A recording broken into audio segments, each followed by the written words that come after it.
Ils sont convaincus que l'homme qu'ils suivent à Boston, Thomas Fay Hamilton, est en fait Madison Rutherford. Stu Robinson, un agent qui l'a arrêté à Boston, avait ses empreintes digitales avec lui. Quand Thomas Hamilton a été emmené et qu'on a pris ses empreintes, elles étaient identiques. C'était notre homme. C'était Madison Rutherford. Le FBI fouille son appartement et découvre des livres expliquant comment changer d'identité et des brochures touristiques sur le Mexique. Il découvre également un élément qui semble résoudre l'affaire une bonne fois pour toutes. Je pense, dans l'appartement de Boston, nous avons trouvé une liste de choses à faire. Ça disait but à atteindre en 1999-2000, et en haut de la liste, il y avait obtenir 7 millions de dollars de la compagnie d'assurance. C'était un sexual analyse. Nous avons complété le puzzle grâce à ce morceau de papier. Juste après s'être fait arrêter, Rutherford appelle sa femme depuis la prison. Rini affirme d'abord qu'elle n'a rien à voir avec la tentative de fraude. Mais quand les enquêteurs lui prouvent que son mari voyait d'autres femmes quand il vivait à Boston, Rini change d'avis. Elle n'était pas contente. Elle est passée d'une émotion à une autre. Très rapidement, elle était très en colère. Avec l'aide de Rini, avide de se venger de l'infidélité de son mari, les enquêteurs apprennent que le couple planifiait la mise en scène de l'accident depuis des mois, dans le but d'escroquer les compagnies d'assurance. Pour se procurer le cadavre du conducteur, Rutherford s'était rendu la nuit dans un cimetière isolé dans la campagne mexicaine. Le hasard lui avait fait déterrer la dépouille d'un homme âgé et les conditions modestes, puisque de son vivant, il n'avait pas bénéficié de soins dentaires. Cette négligence a été fatale à l'hydrophane. En effet, si Rutherford s'était procuré le cadavre d'un homme de son âge et de race caucasienne, il est probable qu'il serait parvenu à berner la police et à empocher 7 millions de dollars. Apparemment, il avait trouvé un cimetière au Mexique, près du lieu d'accident. Il s'est dirigé vers une tombe, a ouvert le cercueil et a retiré le cadavre du cercueil. Les procureurs pensent qu'il a placé la voiture avec le corps à l'intérieur au fond du ravin.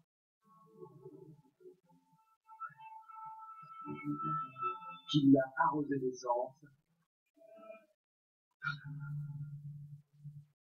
et a allumé l'incendie.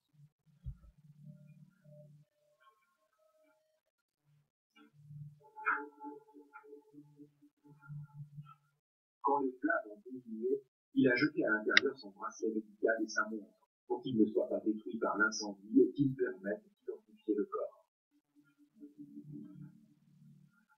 Puis il est parti à vélo. Rutherford est ensuite rentré aux États-Unis et a donné à sa femme la dent qu'il avait prélevée sur le cadavre afin qu'on puisse l'utiliser pour une analyse ADN.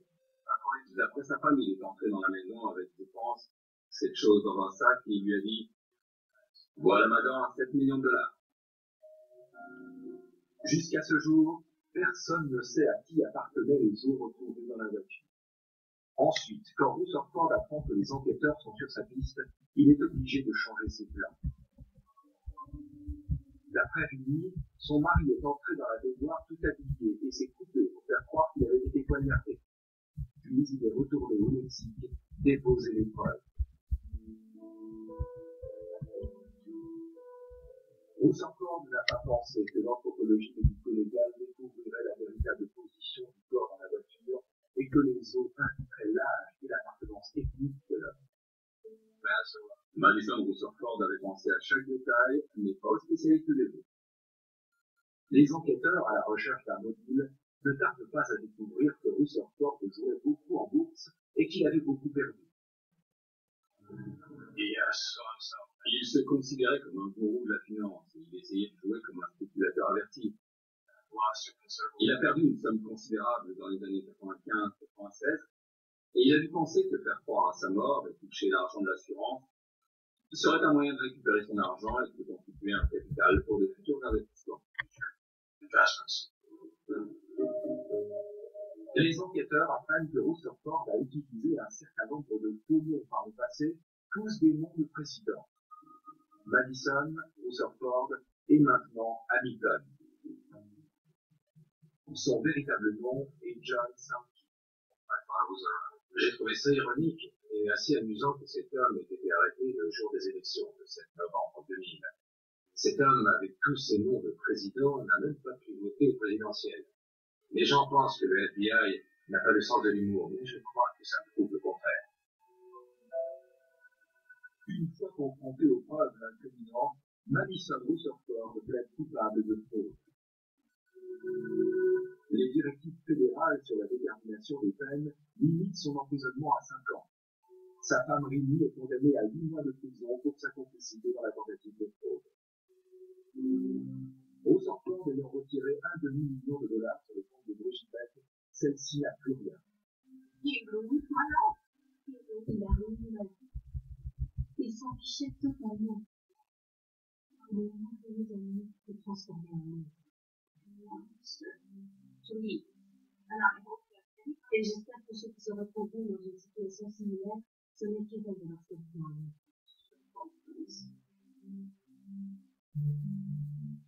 Aucune charge criminelle pour détournement ne peut être retenue contre Rutherford puisque Brigitte lui avait confié la gestion de ses biens.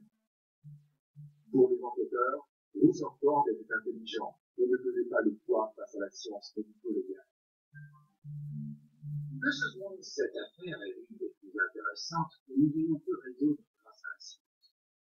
Et nous avons pu démontrer que les véritables événements ne correspondaient pas à l'histoire qu'on nous raconte.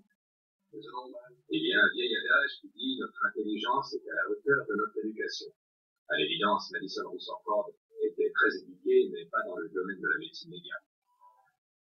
À sa sortie de prison, John Sankey changea de patronyme et travailla pour le compte d'une société financière de Boston. Puis, il ouvrit un bar à Columbia. En 2010, une plainte fut à nouveau déposée contre lui pour diverses escroqueries. Les annales de la justice regorgent d'arnaques à l'assurance. Il y en a de tragiques et d'autres plus réjouissantes. Je me souviens par exemple de l'histoire d'un New-Yorkais qui, à 4 reprises, avait trouvé le moyen de faire de la vue de son ligne de droit. Chaque pseudo-accident avait lieu à bord d'un bateau de croisière. Lorsque le bouchon d'une bouteille de champagne ne les borgnait pas, c'était un télescope dépourvu de filtres solaires qui était mis en cause. Après avoir touché plus d'1 million de dollars de dommages et intérêts de différentes compagnies d'assurance, notre arnaqueur fut démasqué, condamné à rembourser les sommes indûment perçues et à une peine de 50 ans. Il avoua avoir perdu son œil à l'âge de 6 ans dans un accident de bicyclette. C'est sur cette note, pour une fois souriante, que se termine cette émission. Merci de nous rester fidèles et rendez-vous très bientôt sur cette antenne pour un nouvel épisode des Enquêteurs aussi.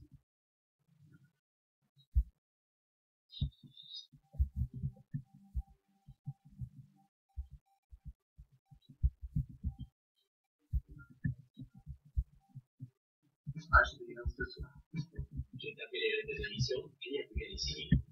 Exact, ça va faire plaisir le débat. Le principal, c'est de changer de vie et au bon moment.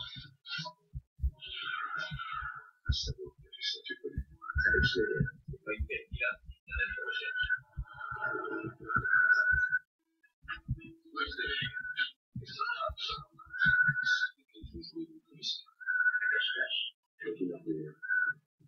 Le seul thème, ce soir à 20h50 sur HD. Retrouvez votre film avec Atlas Bordon, maintenant à l'expression courante.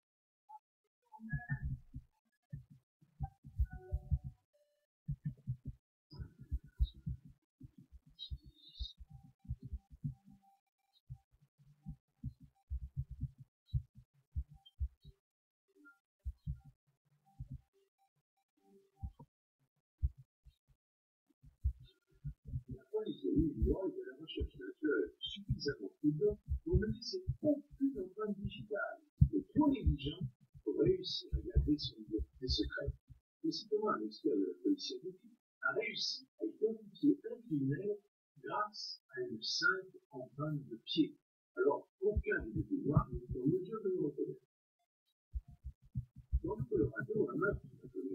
nommés serait particulièrement difficile à élucider en raison de l'absence de preuves médico-légales sur les lieux des faits.